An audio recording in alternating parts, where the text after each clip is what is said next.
तलवारों पे सरवार दिए, अंगारों में जिस्म जलाया है, तब जाके कहीं हमने सर पे ये केसरी रंग सजाया है। भारत, जय गुरुदेव।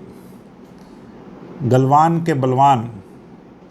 और भारत के भीतरी शैतान, ये जो विषय है इस पे हमें चर्चा करने का आज फिर मौका मिला है। विषय वही है, इंडो चाइना फेस ऑफ, और प्रधानमंत्री का आज यानी कि 3 जुलाई को होने वाला लद्दाख का दौरा, जिसमें कि हम सब लोग अपेक्षा कर रहे थे। हमारी पहली वीडियो भी इस विषय पे आ चुकी है, जब हमारे वीर जवानों ने, शहीद जवानों ने, 20 जवानों ने शहादत दी थी, तो हमने ये कहा था उस वीडियो में कि हमारी जो अंदर की राजनीतिक पार्टियां हैं उनको ऐसा कोई माहौल नहीं बनाना चाहिए कि जिससे उनकी वीरता की कहानी बाहर ना आ सके या धूमिल हो सके। परंतु धीरे धीरे सब कुछ सामने आना शुरू हुआ, और आज उस विषय की हमारी जो भीतरी राजनीति है या इस विषय पे हमारे सेनाओं के प्रमुख जो एग्जीक्यूटिव कमांडर हैं, यानी कि प्रधानमंत्री जी ने लेह का दौरा किया, और लेह का दौरा करने से पहले मेरे ख्याल में उन्होंने अपना पूरा होमवर्क किया। होमवर्क का मतलब कि उन्होंने पहले प्राथमिकताओं को तय करते हुए सेना की तैयारियों के संबंधित जो कि ऑनगोइंग प्रोसेस है, उन्होंने कई बहुत ही शीघ्र और बहुत बड़े फैसले लिए, और वो लेके हर तरीके से अपनी तैयारी करके आज वो वहाँ सीमा पर पहुँचे और वो जवानों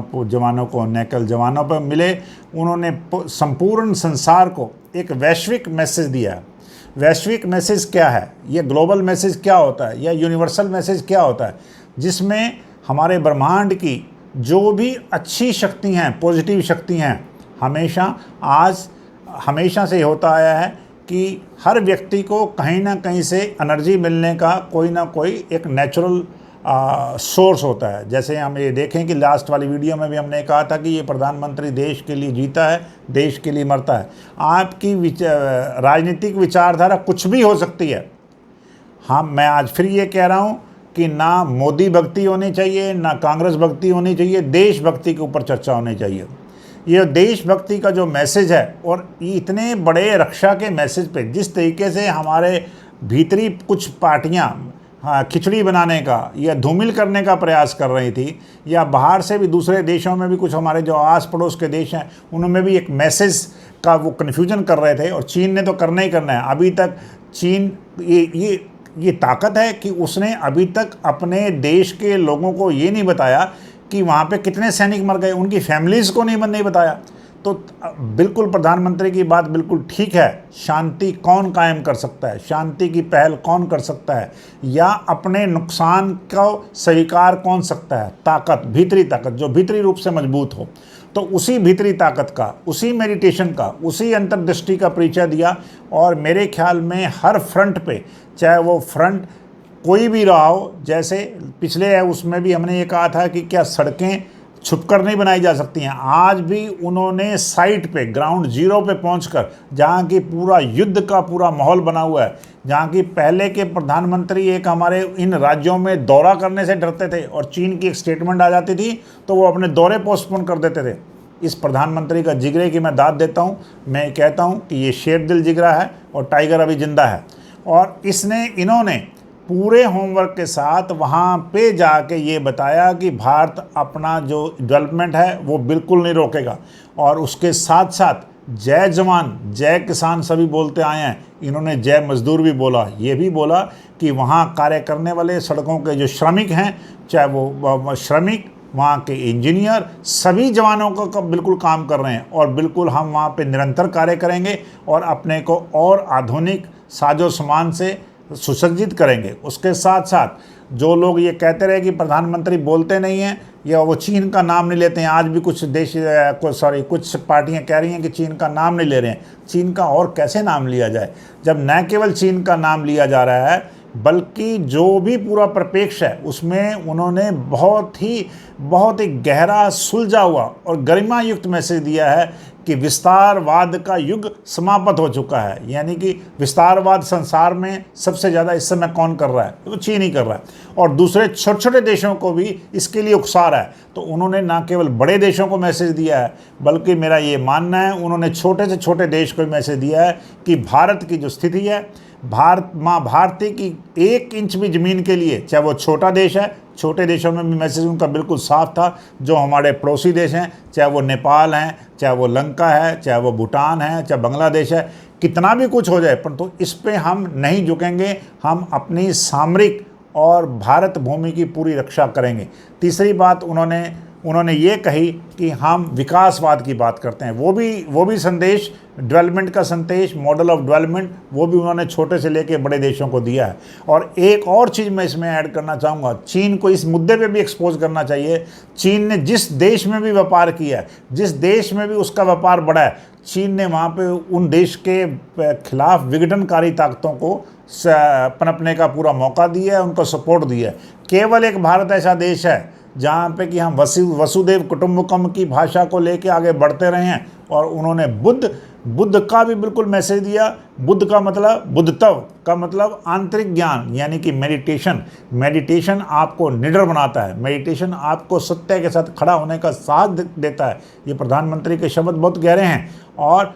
यदि बुद्ध के साथ चलेंगे तो विश्व में शांति बुद्धत्व से ही आएगी, परंतु यदि कोई हमारे पे युद्ध भी थोपेगा तो उसका भी पूरा जवाब दिया जाएगा। इसके साथ साथ उन्होंने हमारे पूरे विश्व के परिप्रेक्ष्य में ये संदेश दिया है, कड़ा संदेश दिया है कि भारत अपनी जो जिस स्थिति पे हम लोग हैं, जो हमारी सीमाएं हैं या जो LAC हमारी पहले हो चुकी है, तय हो चुकी है, उसमें परिवर्तन का कोई भी किसी भी कोशिश को बिल्कुल बर्दाश्त नहीं करेगा। इतना सुंदर भाषण, इतनी सुंदर बातें, और जिस तरीके से उन्होंने हॉस्पिटल में जाकर जब वो जवानों के बीच में जाते हैं और वहाँ उनको संबोधित कर रहे हैं, और एक और उनके इस भाषण की परिकाष्ठा थी, उन्होंने कहा कि जब भी मैं भारत के प्रति, सुरक्षा के प्रति कोई निर्णय लेता हूँ तो मुझे 2 माताओं का स्मरण हमेशा आता है। पहली वही हम सबकी भारत माता का इतना बड़ा पुजारी मेरे ख्याल में पिछले कई दशकों के इतिहास में तो मैंने देखा नहीं है। जब कि देश की जब बात आती है, जितनी बड़ी चुनौती होती है उतना ही उनका निश्चय ऊपर होता है। और उन्होंने बिल्कुल, चाहे वो पाकिस्तान था या चीन है, उसी भाषा में ही जाके उन्होंने ये उन्होंने वहाँ पे संदेश दिया है कि हम विस्तारवादी नीति में बिलीव नहीं करते हैं, परंतु उसका मतलब ये नहीं है, हम शांति चाहते हैं तो इसका मतलब ये नहीं है कि हमारी कमजोरी है। पूरी तैयारी करने के साथ, लगातार तैयारी कर रहे हैं, पूरा साजो सामान, और तैयारी के साथ साथ पूरे दूसरे देशों को समझाने का प्रयास भी कर रहे हैं और उनको समझ भी आ रहा है कि चीन की जो विस्तारवादी नीतियां हैं ये खतरनाक नीतियां हैं और हमें सांप को दूध नहीं पिलाना चाहिए। इसलिए पूरा विश्व भी धीरे धीरे करके इस पूरे समीकरण में भारत के साथ आ रहा है और चीन को एक साफ संदेश दिया जा रहा है। इससे बड़ा संदेश मुझे नहीं लगता कि स्पष्ट शब्दों में हो सकता है। फिर भी जो नेगेटिव फोर्सेज होती हैं उन्होंने कुछ ना कुछ उसमें से कुछ ढूंढना ही होता है। कुछ लोग कह रहे हैं कि वो चीन का नाम नहीं ले रहे, मैं कह रहा हूं कि इससे स्पष्ट और क्या नाम लिया जाए। न केवल चीन का नाम ले रहे हैं, चीन के जो सपोर्टिव हैं या उनके जो शिष्य हैं, जैसे पाकिस्तान है या आगे जैसे बढ़ रहा है, सभी के लिए एक मैसेज है कि भारत भूमि पर अब जो परिदृश्य बदल चुका है। भारत में एक मजबूत राजनीतिक नेतृत्व है, एक मजबूत मिलिट्री शुरू से थी, उसको पूरी तरह एक मजबूत साजो सामान से लेटेस्ट भी बनाया जा रहा है। तो हर तरीके से भीतर और बाहर जिस तरीके का हमारा ये कार्यक्रम चल रहा है, मैं इसके लिए वर्तमान नेतृत्व को, चाहे वो पार्टी किसी की भी हो, और सौभाग्यवश ये जो पार्टी है और उसका नेतृत्व प्रधानमंत्री नरेंद्र मोदी जी कर रहे हैं, तो नरेंद्र मोदी जी के पूरी विचारधारा को, उनके पूरे विजन को समर्थन देते हुए और सभी से निवेदन करते हुए कि कृपया करके इस विषय पर राजनीति ना करें। और बहुत सारे विषय हैं जिन पे मेरे मन में भी कुछ सवाल हैं जो मुझे सरकार से पूछने चाहिए, परंतु जिस तरीके से इस वर्तमान परिस्थिति में चुनौती हमारी चल रही है, कोरोना की चुनौती चल रही है, हमारी आर्थिक चुनौती चल रही है, उस परिप्रेक्ष्य में हमारे जो ये चीन के साथ हमारा स्टैंड ऑफ चल रहा है, तो बहुत बड़ी गहरी चुनौतियों के बीच में एक देश के प्रधानमंत्री ने जो मैसेज दिया है वो काबिल तारीफ़ है। दूसरी माता, एक माता होगी हमारी सबकी माँ भारती, और दूसरी माता वो माता जो ऐसे ऐसे ऐसे वीरों को पैदा करती है, ऐसे ऐसे हमारे सीमाओं के जाबाज सैनिकों को पैदा करती है। तो उन्होंने 2 माताओं का वर्णन किया कि जिसके कारण वो जो सुरक्षा पे निर्णय लेते हैं भारत के संबंध में, तो वो उसको ध्यान में रख के लेते हैं। और दूसरा उन्होंने कहा कि ये देश, भगवान कृष्ण का उन्होंने नाम लिया, भगवान कृष्ण जो कि बांसुरी से सभी का मन मोह लेते थे,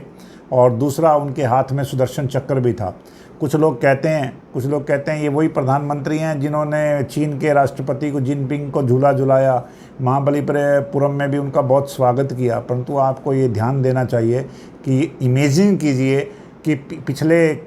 इनके आने से पहले भारत की सुरक्षा की क्या स्थिति होती थी, भारत की सीमाओं के पास संसाधनों की क्या स्थिति होगी, उस समय को भी निकालना होता है। और हम और आप सब ऐसी प्रैक्टिकल चीज़ें करते हैं जब हमें पता है कि हमारे पास उचित साजो सामान नहीं है। तो डिप्लोमेसी क्या होती है? डिप्लोमेसी में ये होता है टू बाय द टाइम, कि हमें टाइम खरीदना होता है और अपनी वास्तविक स्थिति को पता करते हुए उनके निर्णय को भी लिया, चाहे वो राफेल का था जब वो निर्णय हुआ, और कितने सारे निर्णय थे वो लिए, और उसके साथ साथ उनको बातचीत से भी आगे। और जो जैसे कि हमारी परंपरा रही है, भारतीय प्रधानमंत्री हमेशा जब भी कोई संदेश देते हैं वो भारतीय संस्कृति से प्रेरणा लेके देते हैं। अतिथि देवो भव हमारी संस्कृति भी रही है, आप बैठ पी पानी वो भी हमारी स्थिति रही है। तो ये सब जो चीज़ें हैं, जब हम उस स्थिति पे बैठेंगे, और मैं उम्मीद करता हूँ कि अब हमारे जो एक हमारे बीच में भूतपूर्व प्रधानमंत्री केवल एक ही हैं, भगवान उनको लंबी आयु दे, डॉक्टर मनमोहन सिंह, प्रधानमंत्री के आज के भाषण पे भी उनको कुछ ना कुछ 2 शब्द प्रशंसा के जरूर लिखने चाहिए,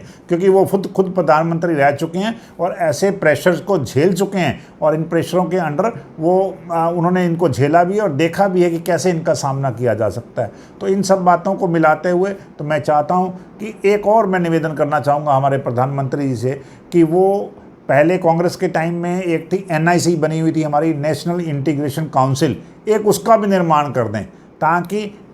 इतना अच्छा उनका संदेश होता है, इतने सुरक्षा के मामले में इतने अच्छे कार्य हैं विशेषकर, उसमें यदि हम एक नेशनल इंटीग्रेशन काउंसिल कर लें और उसकी ये स्थिति महीने में 6 महीने में या 2 महीने में मीटिंग रख लें, तो जो ये कन्फ्यूजन है तो वो ना पैदा हो। क्योंकि ये ऑनर्स जो है, इसकी जिम्मेवारी भी एक मुखिया के ऊपर ही होती है, और एक अच्छा लीडर जो कि वो सिद्ध कर रहे हैं उसकी भी ये निशानी होती है। जैसे उन्होंने खुद ही कहा कि शांति कोई कमजोरी नहीं है, तो इसकी पहल उनको अंदर भी कर लेनी चाहिए। इन शब्दों के साथ में जय भारत, जय गुरुदेव। सुनो गौर से दुनिया वालों, बुरी नजर ना हम पे डालो, चाहे जितना जोर लगा लो, सबसे आगे होंगे हिंदुस्तानी।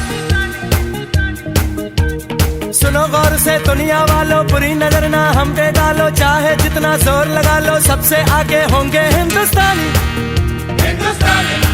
हमने कहा है